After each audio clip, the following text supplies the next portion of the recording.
today we will discuss about cleavage and blastulation of चिक development. तो चिक development की जो क्लीवेज है और ब्लास्टुलेशन है वो हम स्टडी करेंगे। सबसे पहले देखो क्लीवेज विच इज पार्शियल और मीरोब्लास्टिक, पार्शियल और मीरोब्लास्टिक, ठीक है। It means the cleavage furrow are confined to the blastodisc. कल मैंने बताया था कि जो फाउल का एग है उसमें एनिमल हाफ की तरफ थोड़ा सा पोर्शन ही है साइटोप्लाज्मिक पोर्शन, जिसको बोलते हैं ब्लास्टोडिस्क, ब्लास्टोडिस्क। जबकि वेजिटल हाफ जो है वो पूरा का पूरा यॉक से बना था। एनिमल हाफ में भी little bit area cytoplasmic area जिसको हमने बोला ब्लास्टोडिस्क। तो जो क्लीवेज फरो है that is confined to, cleavage furrow confined to only animal half, और एनिमल हाफ में भी एक्चुअली ब्लास्टोडिस्क वाले पोर्शन में, यानी कि क्लीवेज रिस्ट्रिक्टेड टू ब्लास्टोडिस्क। तो थोड़े से पोर्शन में ही क्लीवेज होएगी, ऐसी क्लीवेज को बोलते हैं मीरोब्लास्टिक, मीरोब्लास्टिक क्लीवेज और partial cleavage. Cleavage start soon after fertilization and continue as a egg passes down the oviduct. Take some 12 to 16 hours so that by the time the egg is laid, यानी कि जो egg laying process है foul के अंदर वो blastulation stage, यानी कि उस दौरान जो एम्ब्रियो है वो ब्लास्टुला स्टेज में है। यानी कि जो फाउल एग ले कर रही है वो फर्टिलाइज एग है, और फर्टिलाइज एग के बाद ही मैंने बताया कि फर्टिलाइजेशन के बाद ही क्लीवेज शुरू हो जाती है। तो यानी कि जो एक्चुअली एग लेइंग प्रोसेस है, जो एग ले हो रहा है उस एग के अंदर जो है वो ब्लास्टुला स्टेज का एम्ब्रियो मिलेगा, ठीक है। उसके बाद देखो फर्स्ट क्लीवेज। तो अगर हम फर्स्ट क्लीवेज की बात करें तो जो प्लेन ऑफ डिवीजन है वो vertical and radial. First cleavage में vertical and radial, vertical and radial, ठीक है।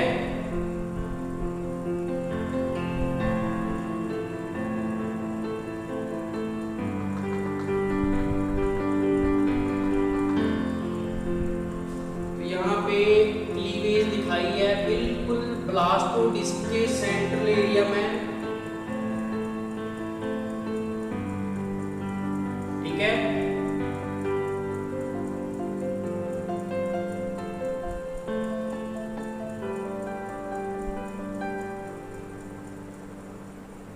ये टॉप व्यू है एक्चुअली, ठीक है। ये वर्टिकल क्लीवेज है, लेकिन जब ऊपर से देखेंगे तो ऐसे लगेगा जैसे हॉरिजॉन्टल है, but actually it is vertical plane. तो टॉप व्यू से आपको सेंट्रल एरिया में एक फरो नजर आ रही है, फरो फॉर्मेशन, ठीक है। तो वो फरो सेंटर से शुरू हुई वर्टिकल क्लीवेज की, और देखो साइड की तरफ ग्रो कर रही है। तो दोनों तरफ एरो लगाए हैं, ठीक है, दोनों तरफ एरो लगाए हैं जो शो कर रहे हैं कि क्लीवेज फरो जो है वह सेंटर से मार्जिन की तरफ जा रही है, ठीक है। तो ये लिखा है देखो, it begin in the centre of the blastodisc and extend outward on both sides. Its direction with regard to the future orientation of the embryo is not fix. यहाँ पे अभी तक ओरिएंटेशन फिक्स नहीं है फ्यूचर एम्ब्रियो के साथ, यानी कि इस स्टेज में नहीं हम बता सकते हैं। लेट ब्लास्टुला या अर्ली गैस्टुला स्टेज में जाके पता चलता है ओरिएंटेशन के बारे में, ठीक है। So this furrow neither cuts through the blastodisc fully in the vertical plane nor it extend right across its bits. तो ना तो ये देखो उसको फुली जो है वो कट कर रही है, और ना ही जो प्लेन है वो पूरी बिड्थ को क्रॉस कर रहा है, ठीक है। तो बड़ी यूनिक टाइप की क्लीवेज है, ठीक है। डिस्क लाइक एरिया में ही होगी ब्लास्टोडिस्क, जो कि एनिमल हाफ की तरफ छोटा सा साइटोप्लाज्मिक एरिया है।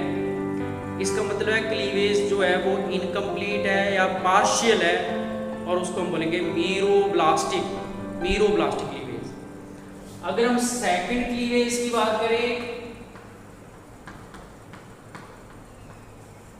तो सेकंड क्लीवेज जो है, ठीक है, वो भी उसका भी जो प्लेन है या क्लीवेज जो फरो है वो भी वर्टिकल है, लेकिन right angle to first one. तो सेकंड क्लीवेज भी वर्टिकल है but right angle to first one. तो आप सेकंड डायग्राम में देख सकते हैं।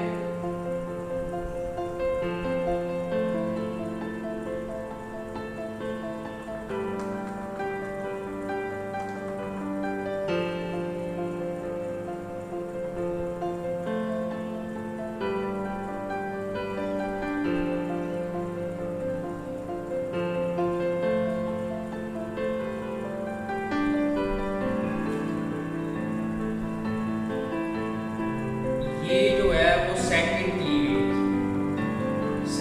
Cleavage furrow, second cleavage furrow,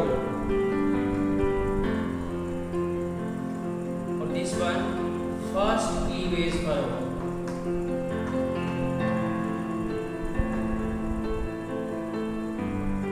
first cleavage furrow.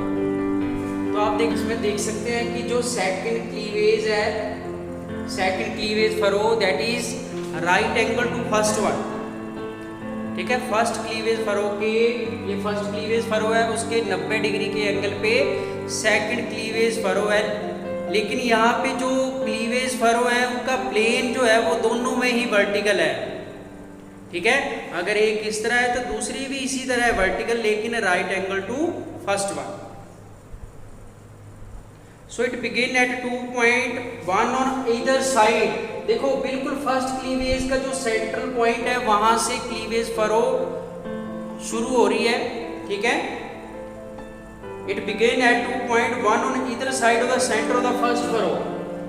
एक यहाँ पे है पॉइंट, एक यहाँ पे है पॉइंट। देखो ये दो पॉइंट है, ठीक है। ये मैंने जो कंप्लीट फरो पहले ही शो कर दी। एक्चुअली ये कहाँ से स्टार्ट करती है, कहाँ से शुरू करती है, जो फर्स्ट क्लीवेज का जो सेंट्रल पॉइंट है वहां से शुरू कर रही है, ठीक है। और जब ये कंप्लीशन की तरफ जाती है तो देखो यहाँ पे आप देख सकते हैं कि इधर वाले जो एरो इस तरफ है, यानी कि ये सेंटर से, ठीक है, आउटवर्ड की तरफ, और जो इस तरफ है उसमें आउटवर्ड टू इनवर्ड की तरफ। तो बड़ा यूनिक पैटर्न है, लिखा है यहाँ पे देखो, it begins at 2.1 on either side of the centre of the first furrow and extend inward and outward from these point, ठीक है।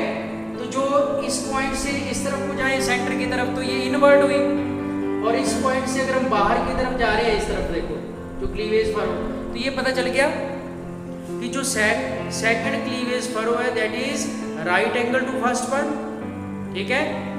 और it starts from 2 points on either side of the central point of first cleavage। तो जब cleavage furrow complete होएगी तो इसमें एक में जो है वो बाहर से अंदर की तरफ, सेंटर की तरफ, और दूसरे में सेंटर से बाहर की तरफ क्लीवेज फरो कंप्लीट हो रही है, ठीक है। आउटवर्ड इनवर्ड दोनों, ठीक है। पता लग गया ये पता चल गया बेटे, ओके। देन फर्दर क्लीवेज, अगर हम फर्दर क्लीवेज देखें तो further cleavage furrow are also vertical. जो आगे क्लीवेज फरो है वो भी वर्टिकल है,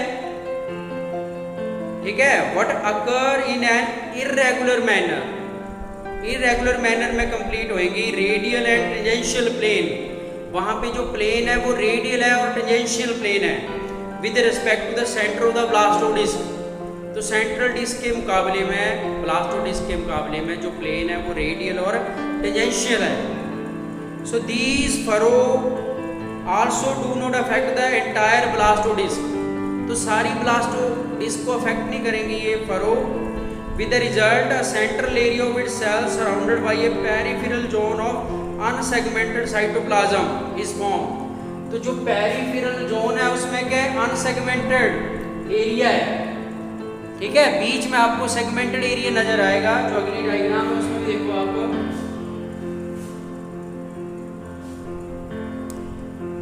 मैं थर्ड डायग्राम इधर को ड्रॉ कर रहा हूँ, ठीक है। तो आगे देखो आप,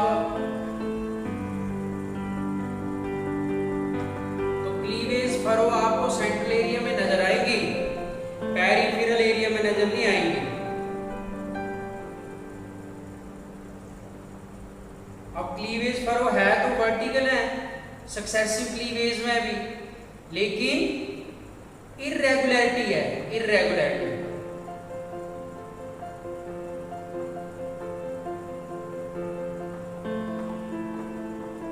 और उसके बाद फाइनली जो हमारे पास स्ट्रक्चर बनेगी, ठीक है, उसमें देख सकते हैं आप सेंटर वाले जो सेल है, सेंट्रल एरिया के जो सेल है वो छोटे साइज के हैं,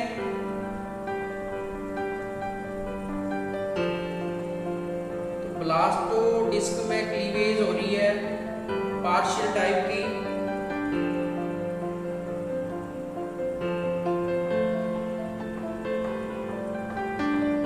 और उसमें भी सारे के सारे एरिया में क्लीवेज नहीं हो रहा है। जो मार्जिनल एरिया है, साइटोप्लाज्मिक एरिया, पेरीब्लास्ट,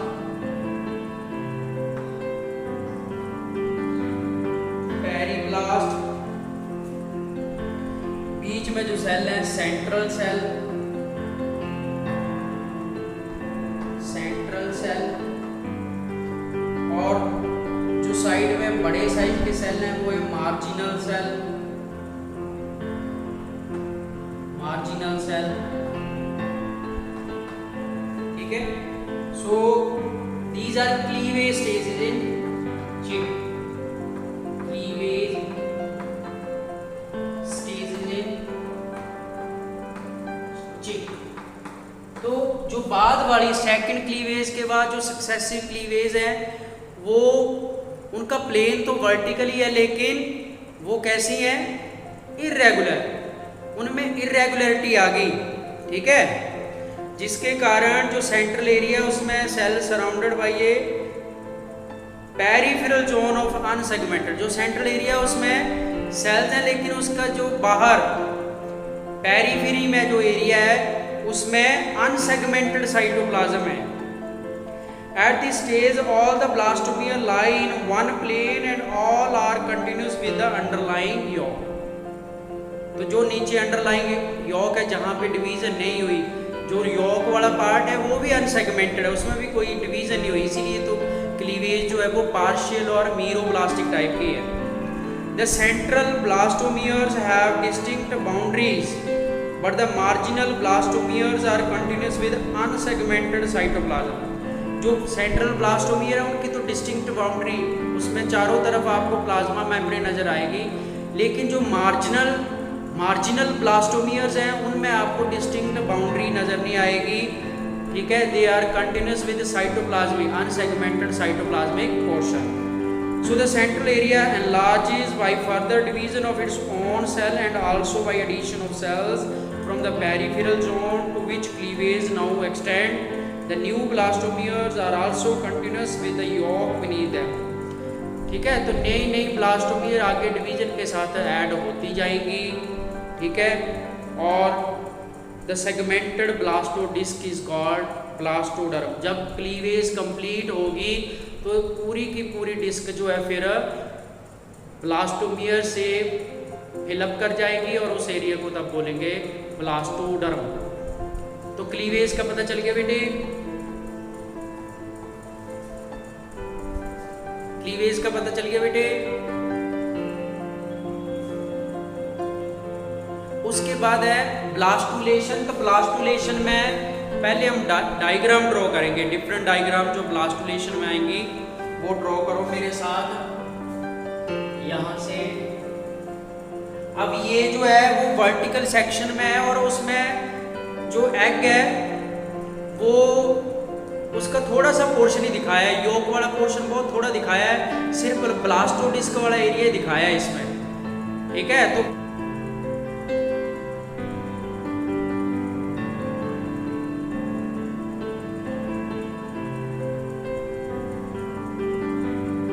फर्स्ट डायग्राम आ गई।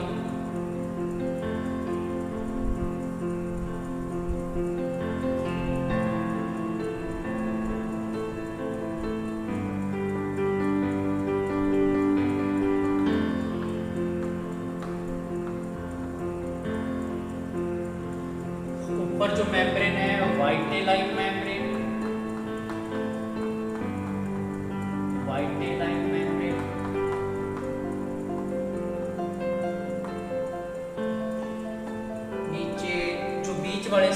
सेंट्रल ब्लास्टोमियर,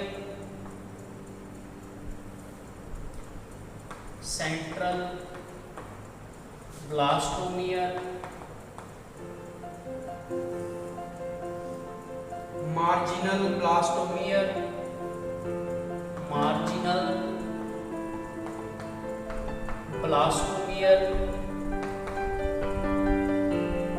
मार्जिनल ब्लास्टोमियर, और जो नीचे एरिया है वो यॉक वाला एरिया है। तो ये यॉक वाले पोर्शन को शो कर रहा है। तो इसमें थोड़ा सा व्यू दिखाया है टॉप वाला, एनिमल हाफ वाली साइड दिखाई, अदरवाइज ये पूरा इस तरह आएगा इस चक्कर, ठीक है। तो इसमें थोड़े से एरिया में तो ये यॉक वाला एरिया है,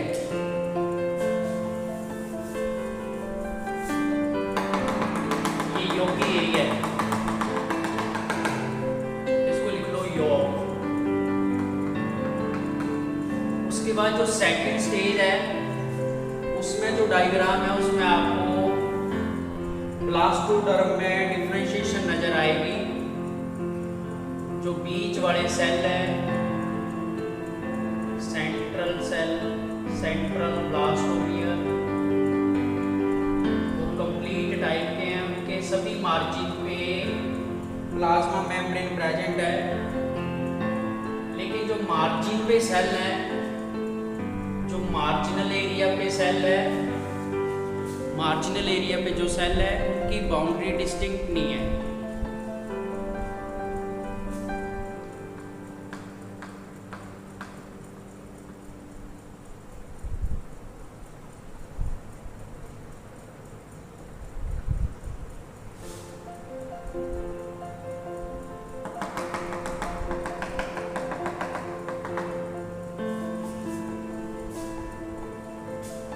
यहाँ पे अब आपको दो लेयर नजर आएंगी, जिसमें लोअर लेयर है उसके सभी तरफ जो है वो प्लाज्मा मेम्ब्रेन नहीं नजर आएगी। जो लोअर मार्जिन है उस तरफ प्लाज्मा मेम्ब्रेन का पोर्शन नहीं है, इसलिए लोअर सेल के जो साइटोप्लाज्म है वो यॉक के साथ कंटिन्यूटी में है, ठीक है।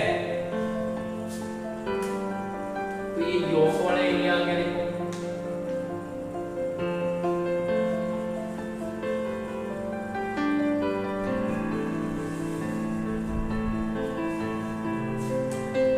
तो ये यॉकी एरिया में तो सेकंड स्टेज में देखो उसी तरह vitelline membrane, vitelline membrane. अब देखो ब्लास्टोडर्म यहाँ पे सिंगल लेयर थी, अब जो है वो डबल लेयर्ड होगी, डबल लेयर दिख रही है, ठीक है इसमें। तो इसको हम बोलेंगे अपर और नीचे वाली को बोलेंगे lower. Upper blastomeres, upper blastomere और लोअर ब्लास्टोमियर, ठीक है। ये अपर हो गए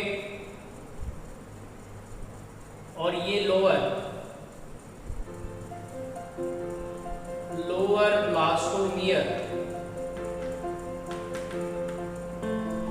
लोअर ब्लास्टोमियर। तो यहाँ पे आप देख सकते हैं कि जो लोअर ब्लास्टोमियर के सेल है their cytoplasm in direct connection with yolk portion. तो ये देखो यहाँ पे नीचे, ठीक है, ये यॉक आ गया। उसी तरह ये सेकंड स्टेज है, इसको ए लिख लो, इसको बी लिख लो। ये सेकंड स्टेज की डायग्राम है, ठीक है। उसके बाद नेक्स्ट स्टेज में क्या हो रहा है, नेक्स्ट स्टेज में और ब्लास्टोमियर ऐड हो गए।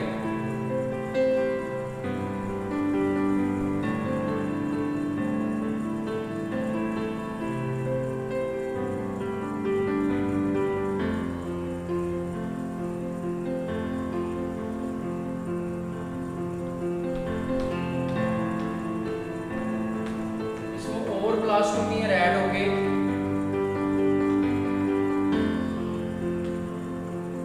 धीरे धीरे जो ब्लास्टोडिस्क पोर्शन है उसमें क्लीवेज जो है वो कंप्लीशन की तरफ है।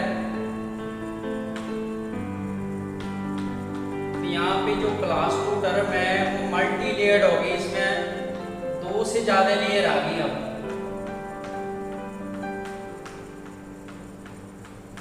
दो से ज्यादा लेयर आ गई। तो ये दिख रहा है बेटे आपको, डायग्राम दिख रही है आपको,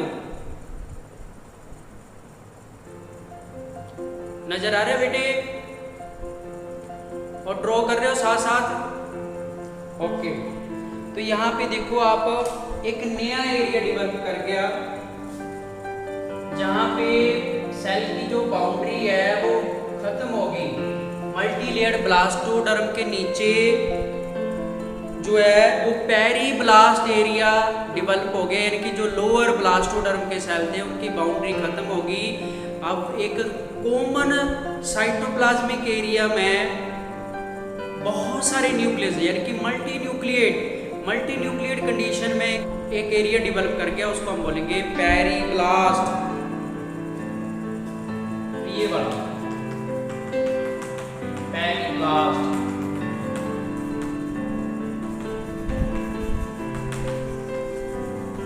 और उसी तरह जो लोअर पोर्शन है इसके पेरीब्लास्ट के लोअर पोर्शन में योग प्रेजेंट है, ये योग आ गया, ठीक है। उसी तरह योग आ गया,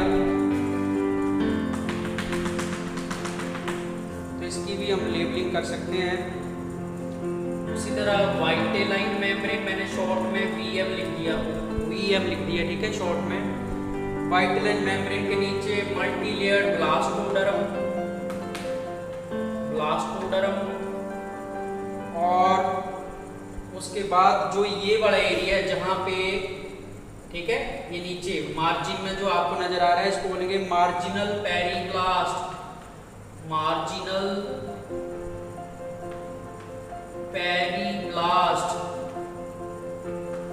और जो सेंटर वाला एरिया है इसको बोलेंगे सेंट्रल पेरीब्लास्ट।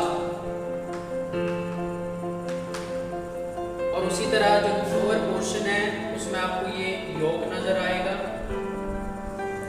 ठीक है। तो ये नेक्स्ट स्टेज की डायग्राम है, इसको लिख लो सी डायग्राम। तो यहां तक जो डायग्राम है ये वर्टिकल सेक्शन है, vertical section blastoderm, early stage of blastoderm. ये वर्टिकल सेक्शन ऑफ ब्लास्टोडर्म यानी कि अर्ली ब्लास्टुला। ये अर्ली ब्लास्टुला की स्टेजेस है, अर्ली ब्लास्टुला।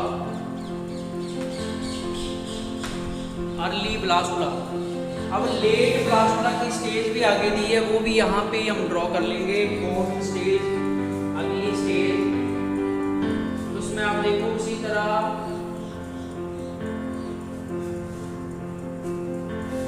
ये फोर्थ स्टेज जो है वो मैं यहाँ पे ड्रॉ कर देता हूँ, इसको रब करके।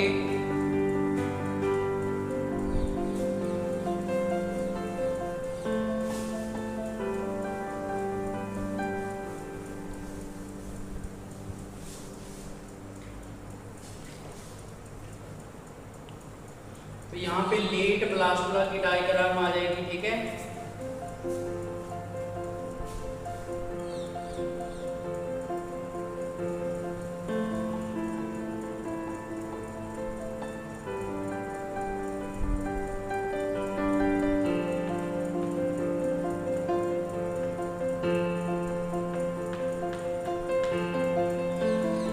तो अब ब्लास्टोडर्म मल्टी लेयर्ड है,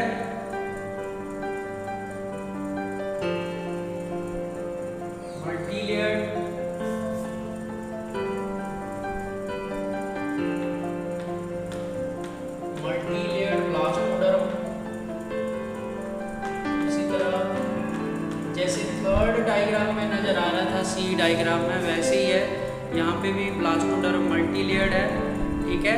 लेकिन फर्क ये है कि यहाँ पे कैविटी नहीं बनी थी। अब ब्लास्टुला जो है जब लेट स्टेज में जा रहा है तो वहाँ पे एक कैविटी डेवलप हो जाएगी, ब्लास्टोसील, तभी हम बोलेंगे ब्लास्टुलेशन कंप्लीट हुई।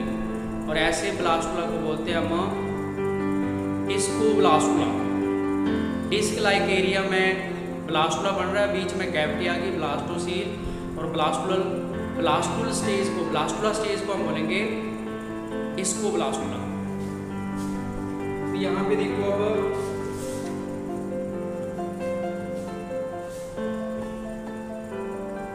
यहाँ पे भी कुछ सेल है,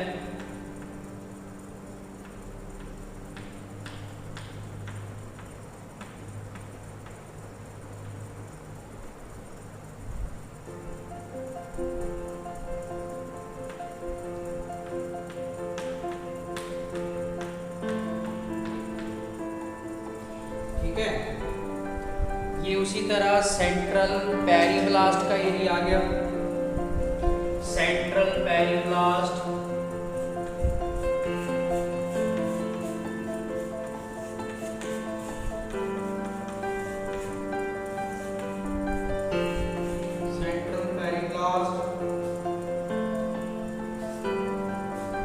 उसके नीचे जो है उसी तरह यॉर्क पोर्शन आ गया,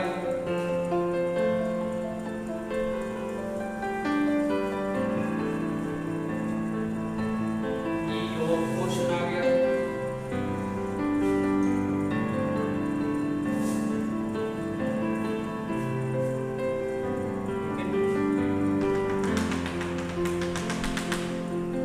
यहाँ पे आप लिख सकते हैं ये हो गया यॉर्क, और जो न्यू स्ट्रक्चर है, ठीक है, उसको बोलेंगे सब जर्मिनल कैविटी, सब जर्मिनल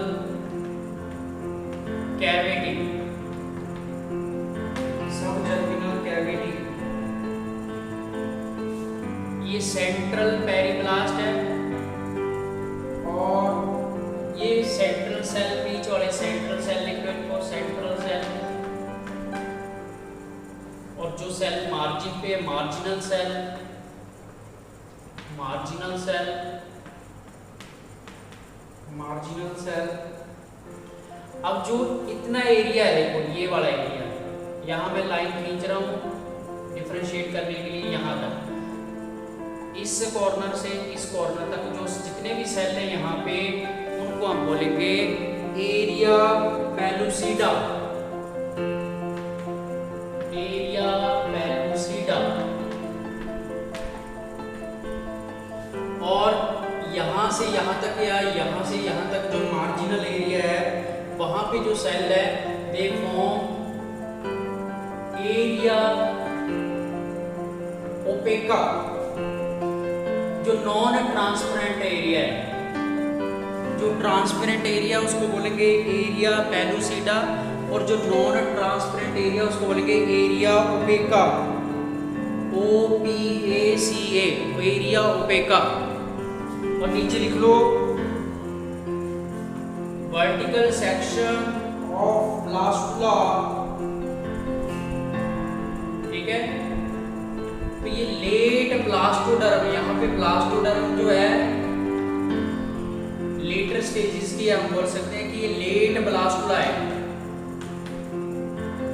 ठीक है, नियरली कंप्लीशन के आसपास वाली स्टेज है ये। तो ये डायग्राम ड्रॉ कर ली बेटे सभी ने, okay.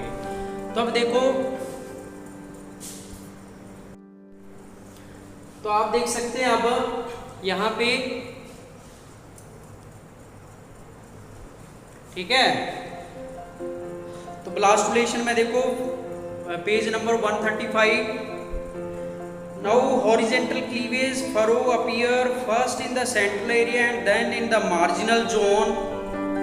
These furrow give rise to upper blastomere and lower blastomere.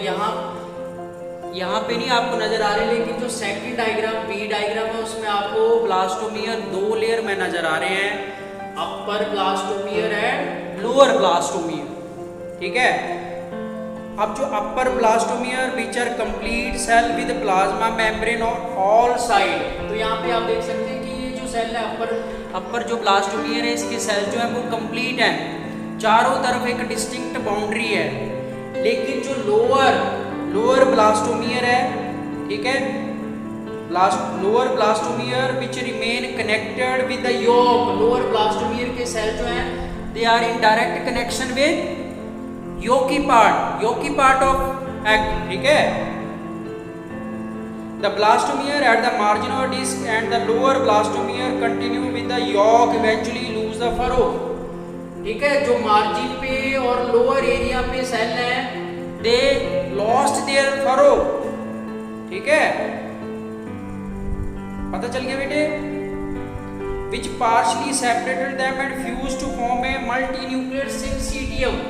तो यहाँ पर आपको थर्ड डायग्राम में नजर आ रहा है कि जो लोअर साइड के सेल थे, लोअर ब्लास्टोमियर के सेल थे और जो मार्जिनल सेल थे, ठीक है, उनकी बाउंड्री जो है या फरो पोर्शन जो है वो लॉस्ट हो गया और वो एक दूसरे के साथ उनका जो साइटोप्लाज्मिक कनेक्शन है, ठीक है, वो इवन यॉक के साथ भी है। वो खुद तो एक दूसरे के साथ साइटोप्लाज्मिकली कनेक्ट करके, लेकिन यॉक वाले पोर्शन के साथ भी वो डायरेक्ट कनेक्शन में है, ठीक है। तो यहाँ पे आप देख सकते हैं डायरेक्ट कनेक्शन में एक नया एरिया मल्टी न्यूक्लियड और सिंसिटियम कंडीशन डेवलप होगी। उस न्यू एरिया को बोलेंगे पेरीब्लास्ट। और उस पेरीब्लास्ट में देखो जो सेंटर वाला एरिया है ये वाला, उसको बोलेंगे सेंट्रल पेरीब्लास्ट, और जो मार्जिन पे है उसको बोलेंगे मार्जिनल पेरीब्लास्ट। इतना पता चल गया बेटे। जो सेंट्रल ब्लास्टोडर्म के नीचे है वो सेंट्रल पेरीब्लास्ट, और जो मार्जिनल ब्लास्टोमियर के नीचे है वो मार्जिनल पेरीब्लास्ट। अब याद रखना कि जो ये पेरीब्लास्ट वाला एरिया है जो सेल के नीचे नजर आ रहा है, एक तो नीचे लोअर यॉक नजर आ रहा है येलो कलर, यॉक और मल्टीलेयर्ड ब्लास्टोडर्म के बीच में जो नया एरिया यहाँ पे नजर आ रहा है periblast, it does not play role in embryo formation, ठीक है। एम्ब्रियो फॉर्मेशन में ये रोल नहीं प्ले करता है। जो एक्चुअल एम्ब्रियो वाला पोर्शन है वो आपको जो सेलुलर फॉर्म में नजर आ रहा है, जिसमें सेल नजर आ रहे हैं, वही एक्चुअल एम्ब्रियो है, ठीक है। और जो ये वाला एरिया पेरीब्लास्ट एरिया, ये कभी भी एम्ब्रियो फॉर्मेशन में रोल प्ले नहीं करता है, ठीक है। Then a new fluid filled cavity develop. अब आप देख सकते हैं कि यहाँ पे जो ब्लास्टोडर्म और पेरीब्लास्ट, जो ब्लास्टोडर्म और पेरीब्लास्ट के बीच में पोर्शन है, उसके बीच में देखो एक कैविटी डेवलप होगी, फ्लूइड फील्ड कैविटी। अब फ्लूइड फील्ड कैविटी, ठीक है, appear just beneath the central cell of the blastoderm. जो ब्लास्टोडर्म की सेंट्रल सेल है, यानी कि सेंट्रल पेरीब्लास्ट के ऊपर जो पोर्शन है वहां पे एक फ्लूइड फील्ड कैविटी अपीयर होगी, और उस कैविटी को बोलेंगे subgerminal cavity. Subgerminal cavity. The marginal cell of the blastoderm continue to lie on and spread over the yolk. The floor and side of this cavity are formed of central periblast. अब इस cavity का जो floor है और side है ये किससे बने हैं? सेंट्रल पेरीब्लास्ट जो है वो इस कैविटी का फ्लोर बना रहा है, और जो साइड है वो मार्जिनल पेरीब्लास्ट से डेवलप हुई, ठीक है।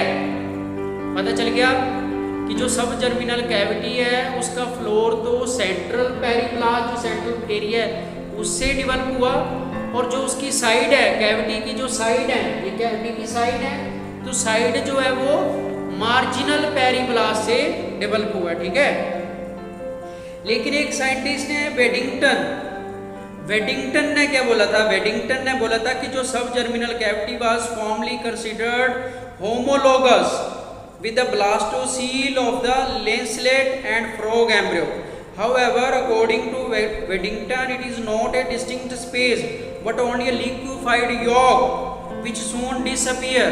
उसने बोला कोई ये स्पेसिफाइड एरिया नहीं है, एक जस्ट यॉकी कंटेनिंग कैविटी है जो थोड़े टाइम बाद क्या हो जाएगी? डिसअपियर हो जाएगी, ठीक है। According to Waddington, the part of the blastoderm separated from the underlying yolk looks transparent and it is called area pellucida, ठीक है।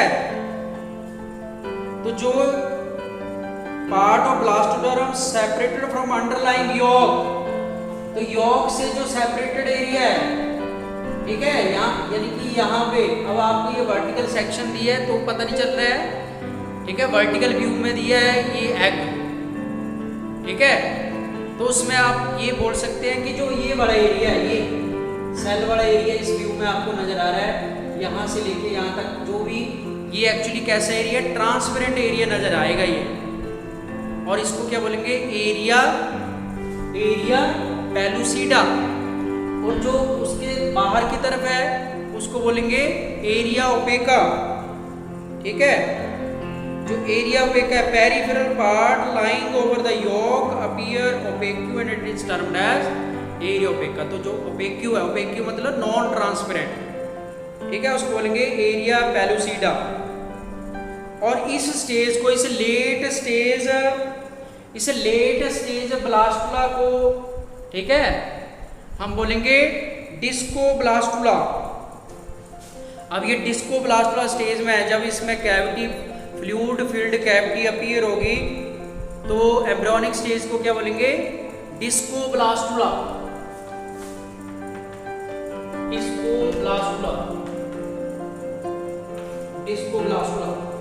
तो यहां तक पता चल गया बेटे, सबको पता चल गया। एनी क्वेश्चन, अगर कोई क्वेश्चन है तो आप पूछ सकते हैं बेटे। ओके, अब देखो ब्लास्टो डिस्क तक की जो डेवलपमेंट है, यानी कि ब्लास्टुला तक की जो डेवलपमेंट है, ठीक है, ब्लास्टुला तक की जो डेवलपमेंट है, उसके बाद की जो डेवलपमेंट है उसके लिए टेम्परेचर चाहिए 38 to 40 डिग्री सेल्सियस। यानी कि इस स्टेज में जब यहाँ तक की जो डेवलपमेंट है, ये डेवलपमेंट तो फाउल की बॉडी के अंदर ही हुई, लेकिन इस स्टेज के बाद उसने एग को ले कर दिया, यानी कि आउटसाइड एग लेइंग होगी, ठीक है। और इसकी जो आगे जो एम्ब्रियो की फर्दर डेवलपमेंट है एग के अंदर, ठीक है। अब एग में यहाँ पे जो एग है, एग ले करता है ना, जो फर्टिलाइज्ड एग की फॉर्म में ले करता है, तो उसमें ज़्यादातर पोर्शन में योक है, ऊपर वाला पोर्शन जो है उसमें एम्ब्रियो है। तो सारी स्ट्रक्चर को तो अभी भी एग ही बोलेंगे, जबकि बाकी एनिमल के केसेस में ऐसा नहीं होता है, ठीक है। यहाँ पे बर्ड के केस में, चिक के केस में ये ऐसा है। तो जो एग है वो लेड हो गया, उसकी लेइंग होगी, और एग लेइंग के बाद जो है, ठीक है, उसमें जो ब्लास्टुला के बाद वाली जो डेवलपमेंट है, यानी कि गैस्ट्रुलेशन और बाकी सारी डेवलपमेंट जो है, उसके लिए एक स्पेसिफिक टेम्परेचर चाहिए। वो टेम्परेचर कितना चाहिए, 38 to 40 डिग्री सेल्सियस। अगर वो टेम्परेचर नहीं मिलेगा तो जो डेवलपमेंट है वो सस्पेंड कर जाएगी, ठीक है, वो रुक जाएगी। लेकिन अगर उसको फिर से टेम्परेचर मिल जाता है वही, तो डेवलपमेंट जो है वो रिज्यूम कर जाएगी, रिजम्पशन हो जाएगी उसकी, ठीक है। यानी कि जो फर्दर डेवलपमेंट है एग लेइंग के बाद जो डेवलपमेंट है, उसके लिए क्या चाहिए, टेम्परेचर, स्पेसिफिक टेम्परेचर चाहिए, और वो कितना है, 38 डिग्री सेल्सियस। तो वो टेम्परेचर एग को अब कैसे मिलेगा, the development of egg from beginning of incubation to hatching take 21 days and the hen provide this temperature. The hen provide this temperature by sitting over the egg. और उस process को बोलते हैं incubation. यानी कि एग लेइंग के बाद जो ब्लास्टुला तक की जो डेवलपमेंट रुक गई थी, उसके लिए वो टेम्परेचर की रिक्वायरमेंट है, तो वो टेम्परेचर कौन प्रोवाइड करेगा, हैन प्रोवाइड करेगी। कि हैन जो है उस एग के ऊपर सिटिंग करके उसको हीट प्रोवाइड करेगी, उसको स्पेसिफिक टेम्परेचर प्रोवाइड करेगी, और उस प्रोसेस को बोलेंगे इंक्यूबेशन। इंक्यूबेशन बोलेंगे उसको, ठीक है। और ये जो डेवलपमेंट है, अब इसके लिए मतलब ब्लास्टुला के बाद की जो डेवलपमेंट है उसको कंप्लीट होने के लिए, हैचिंग तक की जो डेवलपमेंट है उसके लिए 21 डेज, यानी कि एग लेइंग के बाद इंक्यूबेशन जब दे रही है वो, तो 21 डेज चाहिए डेवलपमेंट के लिए। जब 21 डे कंप्लीट कर लेंगे तो एग से जो है वो चिक अपीयर होएगा, यंग वन अपीयर होएगा, वो शेल को तोड़ के बाहर आ जाएगा, और उस प्रोसेस को बोलते हैं हैचिंग, ठीक है। तो बेटे ये पता चल गया सारा ही। किसी ने कोई क्वेश्चन पूछना है तो पूछ सकते हैं बेटे। Thank you. तो आज के लिए इतना